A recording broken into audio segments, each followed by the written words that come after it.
From Mountain Home to Raft River, we've got all the District 4 analysis you'll need to know. This is the Magic Valley Prepcast with Scott Burton. That's right. Welcome in. It's another edition of the Magic Valley Prepcast on IdahoSports.com, where we're breaking down everything in District 4 in the state of Idaho, week in, week out. Brandon Baney, as always, kind of driving this bus to nowhere. And let me bring on the co-host and the guy who really makes the operation run. It's Scott Burton. No, wait. Kelly Leak, representing Chico's bail bonds. What's going on? Hey, it's baseball season. Time to represent Kelly Leak and the gang. Ready to get after it. How we doing, Brandon? Yeah, we're doing really good. So for those of you that might be listening to this, you can get the audio-only version of this podcast at IdahoSports.com or wherever you download your podcasts.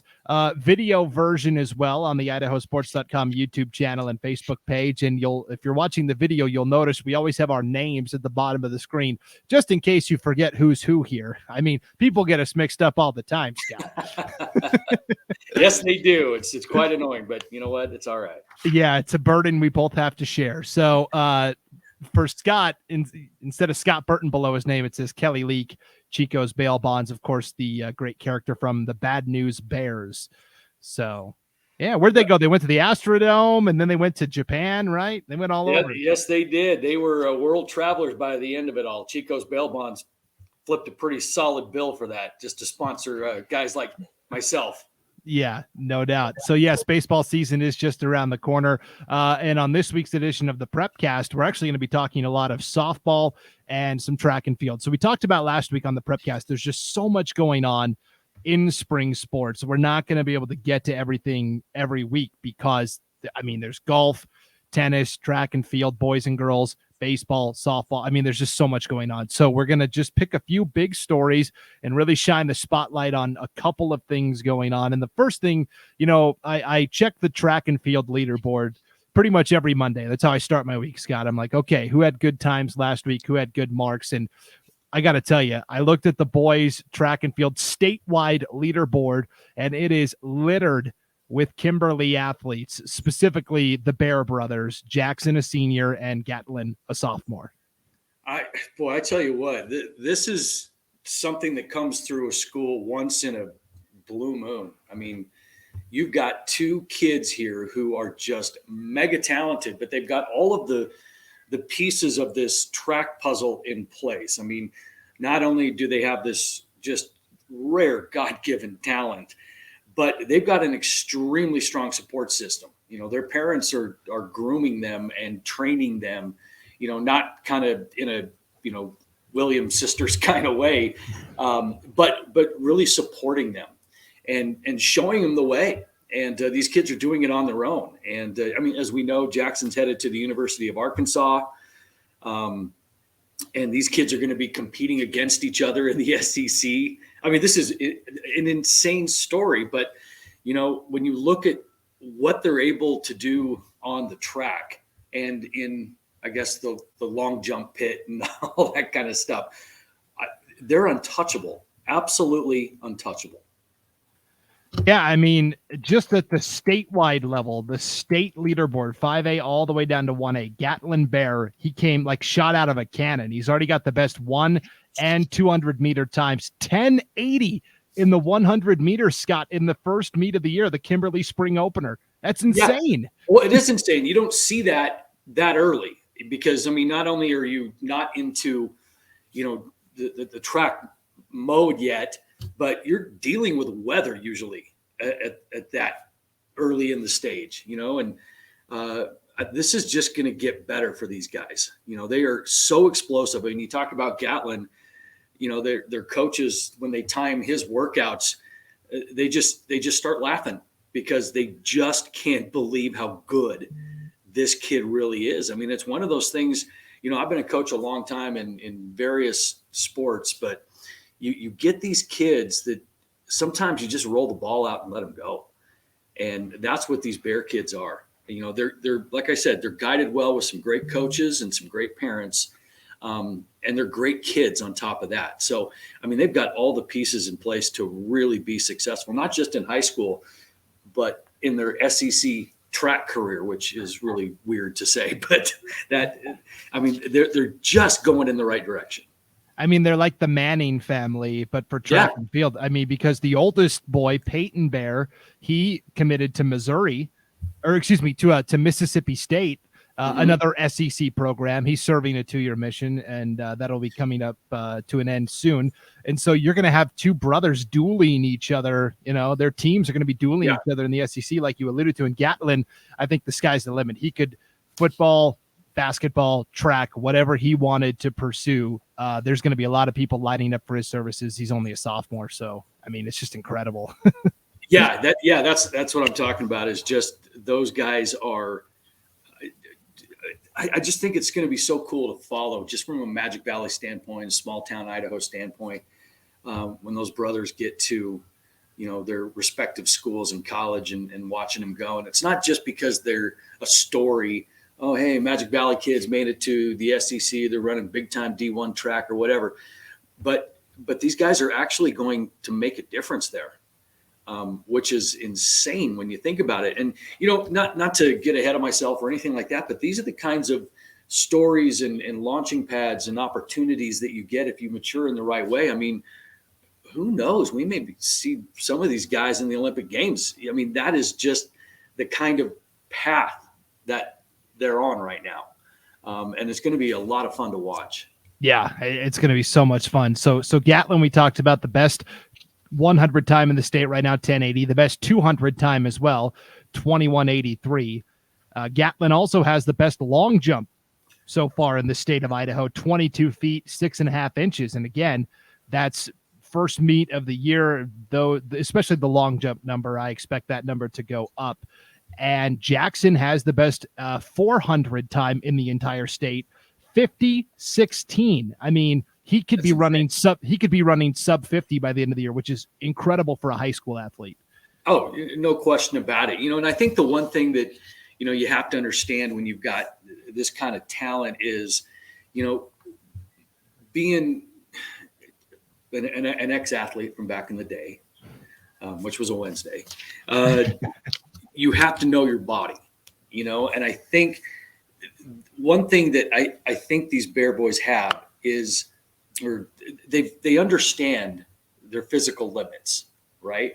Because they did have, there were some injuries involved, and there were some banged up bodies. I believe last year they're battling some of these injuries, but one of the lessons that I think was learned here is that they know when to rest. And that helps having some very strong parent/coaches, involved in this, because it's so easy when you're that good just to push every single day. And then next thing you know, your body breaks down, and then you're no good to anybody as far as the track and field goes, And so I think that's one thing that these guys have, is they understand when to shut it down. Yeah. And that's a good point you brought up, because both of these guys played on the Kimberly basketball team that won the 3A boys basketball championship. So they went right from that, playing up till the very end of basketball season, as far as you could possibly play, to jumping into track right away. There was probably some dual practices going on because of that overlap between winter and spring sports. So you're right. You have to listen to your body, trust your body, for sure. So Gatlin leads the state in 3 different events. Jaxon leads in 1, the 400, but Jaxon, we talked about, is going to be a decathlete at the next level. And so he's involved in a lot of different events. And now we're looking at the class 3A leaderboard. Jaxon not only has the top 400 time, he's got the top 110 meter hurdles time, 14:43. He's got the top shot put throw. I mean, this is incredible. He's thrown it further than all these big, beefy, offensive lineman types. He's thrown the shot put 49 feet, 10 inches. And he's also got the top pole vault mark at 13 feet even. Wow. It's screaming Olympic decathlete. You just don't get this. And for those that don't understand, track and field very, very well, I don't think people know what they're looking at here. This is absolutely insane. We highlight athletes and we talk about their accomplishments and stuff like that, but this is such a rarity that we're seeing with these Bair boys in Kimberly, that when all said and done, it's going to be a long, long time before something like this, if ever, comes along again. And so I hope people that are watching this, or at least following it from a distance, understand how special this is going on at Kimberly with these boys and their athletic ability and their coaching and everything that's laying ahead for these guys. It is something to be seen. Yeah, for sure. And so Kimberly as a team, obviously, just because of the Bair brothers, they're at the forefront of the conversation of, winning the state title. They won the 3A championship last year over Sugar Salem. They scored 134 points and Sugar got 92.5. Now, Sugar is always tough. They don't have as many frontline studs like Kimberly does, but the third, fourth, fifth place finishers are typically filled with diggers. And so that's going to be the big key for Kimberly if they want to repeat. Sugar's going to be their toughest competition, and it's going to be, okay, we know they've got these two horses leading the charge, but can they get some of those other male athletes to fill in some of those third, fourth, fifth place slots? And that's ultimately going to determine, I think, how Kimberly does at the state meet, but we'll keep an eye on it for sure. Yeah, for sure. Track's one of those really strategic type of sports too. I ran track for legendary track coach Tim Dunn. And, not only was he good at what he did, but he was good at placing people in the right spots to maximize the points. Because just because you've got a kid that can run the 1, 2, 4 and then maybe anchor the 4x4, that doesn't necessarily equate to the maximum amount of points. I mean, you've got to put him in a position to where he's going to capture a lot of those gold medals. He's going to be in a position to score the most points. And that may not be his best events per se, but that's the weird thing about track. And the cool thing about track is there's so much strategy involved in where you place people. And, coming from a program when I grew up, that I had like I said, a legendary coach that was so good at that. And we won, oh my gosh, so many state titles under him because he knew how to manage that, and that's going to be the key, and I know that Kimberly's got some great coaches and they're going to do that well, but when it comes right down to it, where are you going to put people to maximize your points? Because that's the key to track. Yep. And I love the strategy that goes into that. Like you said, it's a lot of fun to watch a coach fill out the lineup in terms of what events are you going to compete in. So let's move on to our second big story that we want to tackle this week. And we're going to go to the softball fields, where Gooding, I think, very quietly has put together a very impressive start to the season, but not anymore. The Senators 9-1 on the year. And I mean, not to say they're not having a good season, they still are, but I don't think they're going under the radar anymore because they were just named to the top spot in the 3A softball coaches poll this week. They are 9-1 on the year, Scott. Their lone loss came to Weiser 9-2. And oh, by the way, Weiser's pretty good too. They've only got one loss as well. So Gooding, I wrote the statewide softball preview for the site, IdahoSports.com, and that's still on the homepage. You should definitely check it out. We've got all our spring sports previews up there: tennis, track and field, lacrosse, softball, and baseball. But coming into the season, everybody was kind of looking at Kimberly as the favorite, and of course Filer, the defending 3A state champs. But all of a sudden, here's Gooding emerging from the back of the pack, 9-1. What an incredible start. This is a really cool story because, this is a group of girls that have been together for quite some time. And when you talk about these great teams that we've talked about over the past, whether it's football, basketball, it doesn't matter. One thing that they seem to have in common is that they have been together for a while. And it's no different with this Gooding team. And like you mentioned, they have flown under the radar and kind of lived in the shadows of Filer and Kimberly in this conference.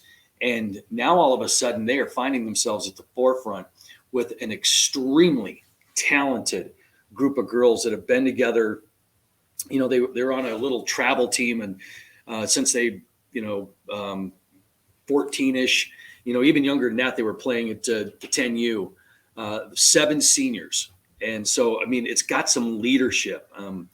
And they are so close and so tight together as friends that, there are so many stories that are kind of surrounding this little team that they're starting to get girls out.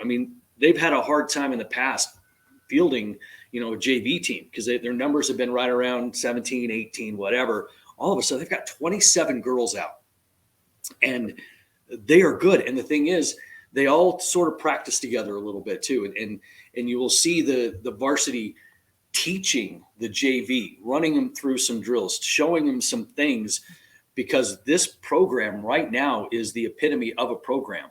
You talk about their coaches, Curtis Fleming and daughter Savannah. They are running the show and doing such a great job. But the cool thing about it is, that father-daughter combination is family. And so that family type of dynamic really has filtered down to these girls, and they treat each other that way. One cool thing that they do a lot of cool things, but they have this like dry erase cork board that they put down their goals, team goals, personal goals, whatever. And there's a section for compliments that they have on this board. And it's kind of a motivational thing. But at the end of the day, when they put all their sticky notes up, the compliment section is just overflowing, because that is who they are. I mean, they're not trying to compete with one another. They're trying to bring each other along. And a lot of times you get these teams that have one or two stars that just separate themselves, and that team dynamic, that family aspect is lost. These girls are not that way at all. I mean, from 1 down to 27, it's a huge family dynamic. And so it is really cool to see, and they are absolutely bought into what Gooding is doing right now. And as a result, they're ranked number 1 in the state. That is so cool, because especially with the compliments part of that cork board you were talking about, that's molding these not to be just good teammates, but to be good people.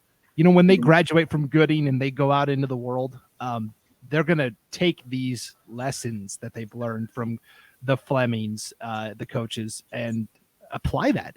And they're building the foundation of what are going to be great young women in the professional world. It's awesome. Yeah, it is. And, and we talk about these intangibles that good teams and programs have to have.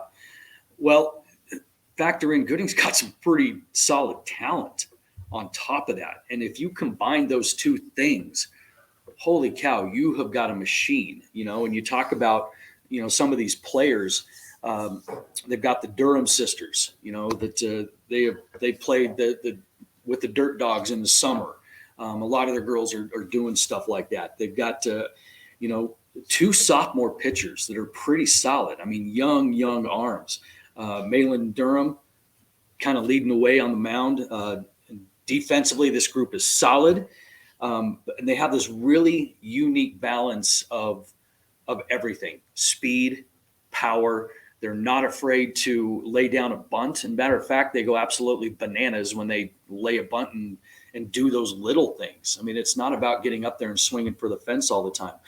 Kat Slimett, the other sophomore pitcher, she's going to contribute a ton to this rotation. And, and in softball, yeah, you've got to be able to hit the ball, but you get a couple 1-2 pitchers. That's all you really need, to mow through people. And Gooding has that.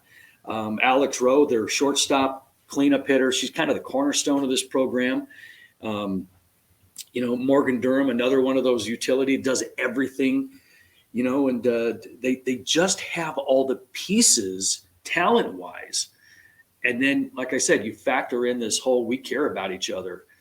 And, man, I am really excited to see how far this team can go, because they are really, really good. Yeah, you mentioned May Durham in the pitcher circle. She finished second in the conference in strikeouts last year as a freshman, only behind Samantha Taylor of Filer, who has since graduated and is now pitching at Treasure Valley Community College. So that really speaks to her talent level. I talked to Filer coach Buck Taylor for my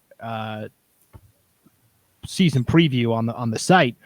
And he said, Gooding has a new coaching staff in place this year. And he said, if they can get the girls to buy in, I think Gooding is probably the team to beat And that's coming from a veteran coach with some savvy. So he kind of saw it coming, and now everybody else is starting to see it as well. And Gooding last year actually won the regular season conference title, but it was Filer who played well in the postseason. And so Gooding, I think, has a little chip on their shoulder in that way also. So. Yeah, they do. And, sometimes that's one of the hardest things to do when you have been kind of in the shadows for so long with powerhouses like Filer, who, like you mentioned, won the 3A title last year, to get that attitude that, you know what, why not us? And that's got to be a mantra to an underdog, because when you see the same teams that are cycling through the conference championship year after year after year after year, it's at some point you got to put your foot down and have some attitude, and your mantra's got to be, why not us? And I think there's where Gooding's at, because they have a little bit of pep in their step. They have a swagger. They've got something special going, and they know it. And you talk about the development that these teams go through, and I think one thing that's really helped Gooding was when they were super young. Well, super young, 14-ish, 13, somewhere in there. They went on a travel team together. It wasn't an all-star team. It was a Gooding team. And so they went to these tournaments as a Gooding team and took their lumps, because it wasn't an all-star team. But what it did is it made those girls closer and come together and play together and know each other's strengths and grow up together. And I think that's paying some dividends, and the funny thing is, at the time, Curtis Fleming was not the head coach of Gooding during this little travel thing. And, and he told them when they were young that their senior year, we're talking about these 7 seniors right now, that they would be state champions. He goes, you've got it. And these kids, keep in mind, they're younger right now, but he sees this group, and he's not their head coach, and says, I believe in you. You guys are going to be state champions. Well, fast forward, and guess what? Guess who their head coach is now? It's Curtis Fleming and his daughter, Savannah. So, talk about just the cards aligning, the stars aligning for this group. They've got it going on. That is so awesome to see. And so, yeah, we'll definitely be keeping an eye on Gooding. A 9-1 start to the year. The caveat is they haven't played any conference games yet, and that conference is going to be tough. Buell already off to a 2-0 start. Filer still the defending champs. So Gooding has laid the foundation, and they've won, different ways. They've won some pretty lopsided games, 25-3 over Parma, 21-0 over Wendell, but they've won a lot of close games too. A pair of 1-0 victories over Declo and Mountain Home, and we all know how good those two programs are at the 2A and 4A levels respectively. And they beat Homedale, which I think is also a really good 3A program. They beat Homedale at last week's spring break tournament, the Win the Pitch spring break tournament. They beat Homedale 2-1. So they're learning how to win these tight games as well, which will help them down the road. Oh, there's no question about it. You see these teams, no matter what sport it is, that just blaze through competition, but they don't know how to win close ones, and they don't know what it feels like to be challenged or to have to come from behind, and they just tense up. And you see that way too much. And so these close games are going to do nothing but help them. And the other thing, too, that good teams have in common is they know how to have fun, too, because I think sometimes that aspect gets lost when everybody's so dialed in to winning that you forget to have fun along the way. And this group, they're not like that. You'll go to one of their practices and everybody's talking in a British accent, it's just, they don't forget why they're playing the game. And at the end of the day, winning is going to come. I've always taught the teams that I've always coached that winning is the byproduct of doing things the right way. And there's so many things to do the right way that if your focus, the top of the list is winning, well, you're gonna lose those things along the way that got you there. And one of those things is family. One of those things is camaraderie. One of those things is unselfishness. And the other component to that is fun. And if you put those things in place and under the umbrella of, we want to win some games and do some damage, this is going to happen, And so having been around so long, I've seen teams that just have it all out of whack. They're doing it for the wrong reasons. They're too tight and focused here. They're forgetting to have fun. They just don't care about each other. They're the most talented team by far, but they can't get it together, and I'm not seeing that with this Gooding team. Now, like you said, we'll see what happens when they get into conference, but, through the first 10 games, they've got all the pieces in the right place. Yeah, and what a fun story. We'll continue to monitor what's going on with that Gooding softball team. And really that conference is going to be, must-watch softball all year long as everybody dukes it out. So, yeah, that'll wrap up this week's edition of the Magic Valley Prepcast. And again, if you're out there listening or watching and there's an athlete or a team or a story going on that we haven't hit yet, and you're like, hey, you guys should talk about this, send me an email, Brandon@IdahoSports.com, and we'll gladly talk about it here on the show, because we want to shine the spotlight on those athletes, teams, coaches that don't otherwise get that recognition. So yeah, and the cool thing about it is, we talked today about things that were beyond a box score. That is the cool part to me. And so these stories and many thanks to the coaches this week that shared those stories with us, because those are the things that make these kids real. We read the papers, we read, we go to IdahoSports.com, we get all our good information from there. But sometimes the stories behind the numbers is the cool part about it. And that's what makes it personal to, guys like us, that don't really have a dog in the fight, but we have a vested interest because we see these players now as somebody different. They're not just number 3. They're somebody, and you look at them and go, I can see her talking in a British accent, stuff like that. And it just makes it fun for us as media and sportscasters to get behind the box score. And that's what I like. Definitely. So we will have more stories, more breakdowns like this on another edition of the Magic Valley Prepcast next week. But until then, enjoy the competition this weekend and enjoy the beautiful weather as well. And for Kelly Leak, a.k.a. Scott Burton, I'm Brandon Baney, and we'll see you next time on the Magic Valley Prepcast on IdahoSports.com.